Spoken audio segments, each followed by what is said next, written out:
আল্লামা লুৎফুর রহমান রাহিমাহুল্লাহ চলে গিয়েছেন আমাদেরকে ছেড়ে। তিনি বলতেন, ইনশাআল্লাহ মিজান আবার আসবে। হুজুর আমি তো আসলাম, আপনি তো আমাদেরকে ছেড়ে চলে গেলেন।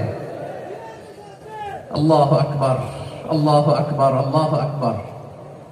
গলায় কোনো সুর ছিল না, সুর দিয়ে কথা বলতেন না, কিন্তু এত চমৎকার শব্দের বুনন, এত চমৎকার প্রেজেন্টেশন, এত চমৎকার ভাবে ঐতিহাসিক বর্ণনাগুলো তিনি উপস্থাপন করতেন। মন্ত্রমুগ্ধ হয়ে আমরা আল্লামা লুৎফুর রহমানের কথা শুনেছি।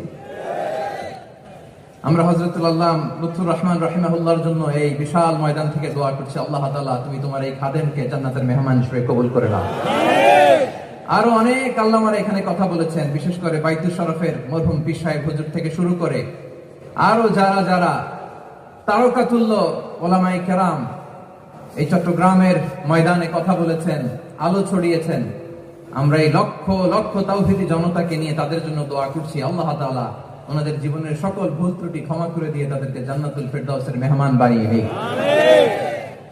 আমরা এই ঐতিহাসিক প্যারেড ময়দানের প্রোগ্রাম থেকে স্মরণ করতে চাই 24-এর ছাত্র নাগরিক অভ্যুত্থানে আমার যে সমস্ত ছাত্র নাগরিক ভাইয়েরা দেহের তাজা রক্ত বিলি দিয়ে নতুন বাংলাদেশ আমাদেরকে উপহার দিয়েছে। বিশেষ করে আপনাদের এই চট্টগ্রামের শহীদ ফাইসাল, শহীদ ওয়াসিম সহ সকল শহীদকে আল্লাহ তাআলা কবুল করুক, আমরা সবাই পড়ি আমিন। প্রিয় ভাইয়েরা, আমি নগণ্য একজন কোরআনের ছাত্র, এত বিশাল মঞ্চে এত বড় প্ল্যাটফর্মে কথা বলা আমার জন্য সাজে না।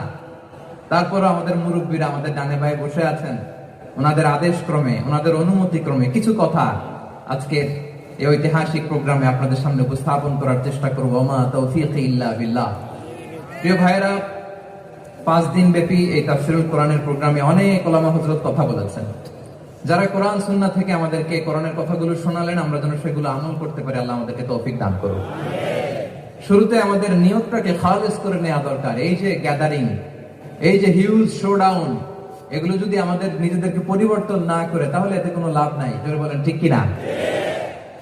এই প্রোগ্রাম যদি আমাদের জীবনকে পরিবর্তন করে, আমাদের চিন্তার ডিএনএ কে চেঞ্জ করে দেয়, তাহলেই চট্টগ্রামের প্যারেড ময়দান সার্থক।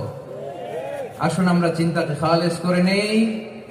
আমরা সবাই নিয়ত করি যে যতটুকু কথা আমরা কোরআনের আলোকে শুনবো, আমলের নিয়তে শুনবো ইনশাআল্লাহ। বলেন সবাই ইনশাআল্লাহ।